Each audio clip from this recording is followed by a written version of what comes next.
Rồi thì đây mình đang thiết kế một cái bộ chạy cho máy cắt gì đấy. Thì đây là hai con motor, chẳng hạn như đây là hai con motor chạy 20x. Thì con đây là con motor trục y thì mình có thể dùng con bằng con này cũng được, nhưng mà mình đang gắn cái con nhỏ hơn để cho mình dễ phân biệt nha. Con này là con trục y đi, con này là con trục x. Rồi đây là hai cái driver của nó, hai con driver của hai con servo. Đây là servo nha, servo trục x. Đây là con driver của servo trục y. Còn đây là con cảm biến của trục x, cảm biến home của trục x. Đây là con cảm biến home của trục y. Còn đây là cái bộ lập trình. Thì bây giờ mình sẽ cho nó chạy thử cho các bạn coi. Rồi khi mình mới khởi động vô thì mình không cần biết là cái motor nó đang nằm ở vị trí nào. Mình cho nó chạy đây. Đây, nó sẽ quay cái trục x, nó sẽ dò home, và khi mà nó về home á, thì cái con cảm biến nó sẽ sáng, nó sẽ dừng lại. Rồi sau đó nó sẽ dò home con trục y. Rồi đến lúc mà con trục y mà nó tác động đây. Rồi sau khi mà con trục y cùng tác động luôn thì hai con motor này nó dừng lại. Đây là đúng là vị trí home của nó. Rồi tức là lúc này là nó sẽ nằm ở cái góc của nó. Thì bây giờ cái thiết kế của mình là nó sẽ cắt theo chiều trục x trước. Rồi sau khi mà nó về home, bây giờ mình muốn chạy cắt á, bấm nút này một lần nữa, nút run một lần nữa.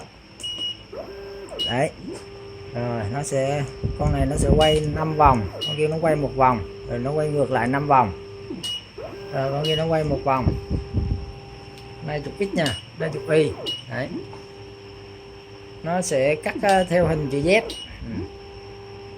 Sau khi mà nó cắt hết chiều trục x trước thì bắt đầu nó sẽ chuyển qua trục y. Trục y nó sẽ quay nhiều hơn, tức là mình cắt kiểu hình caro á.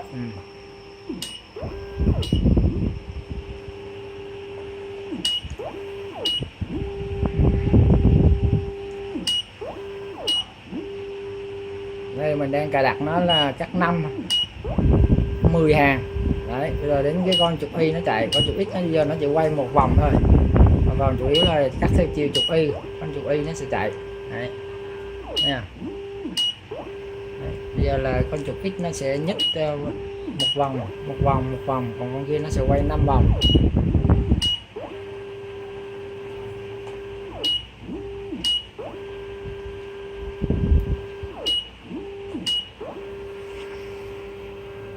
Rồi trong thời gian nó cắt thì tất nhiên là hai cái con cảm biến home nó sẽ mất tác dụng, thì nó cũng không ảnh hưởng gì. Lúc này nó đang chạy theo cái hành trình của nó nha. Rồi sau khi nó cắt xong nó sẽ dừng ở vị trí góc đối diện lại. Thì bây giờ mà khi mà mình bỏ cái phôi khác vào đây, mình sẽ phải reset nó lại. Rồi khi mình bỏ cái phôi khác vào, mình nhấn nút chạy để cho nó về home lại. Đấy, nó về home trục x. Rồi nó về home trục y. Rồi sau đó mình mới cho nó chạy. Khi nó đã về home rồi bắt đầu nó mới chạy lại. Đây, giờ nó sẽ chạy 5 vòng nha. Nó sẽ nhích cái trục y ra một đoạn, và nó sẽ nhích một vòng.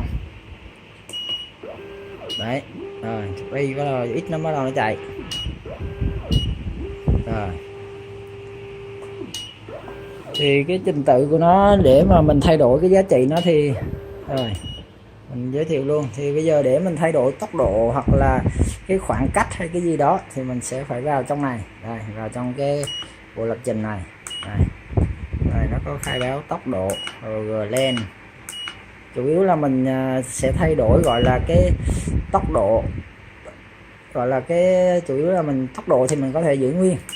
Chủ yếu là chắc mình chỉ cần thay đổi cái số vòng quay thôi. Chẳng hạn như mình cắt dài ngắn thì mình thay đổi số vòng quay của con trục x, số vòng quay của con trục y, rồi với lại cái giá trị vòng lặp. Rồi thì cái giá trị mà số vòng quay này á, là cái giá trị Glen này nè. Tức là mình sẽ thay đổi cái giá trị Glen này. Và để biết chi tiết thì nó sẽ có một cái đây, nó có cái lớp đây. Lớp đây là giá trị vòng lặp. Ví dụ như mình cần cắt là 10 vòng, không phải 10 hàng, thì mình sẽ khai báo cái giá trị trong cái vòng lặp này.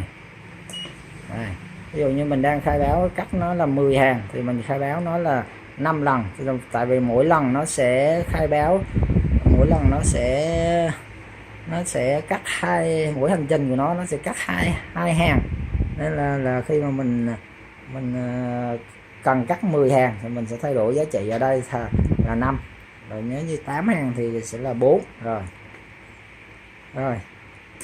Thì mình sẽ phải thay đổi cái giá trị trong này để mình thay đổi các cái thông số của nó, thông số chiều dài cắt, rồi số lượng miếng cắt nha. Rồi đây là mình sử dụng servo nha, đây con servo size kích thước 86 nha, dài như chắc khoảng 130 140 gì đấy, trục nó 14 ly nha. Rồi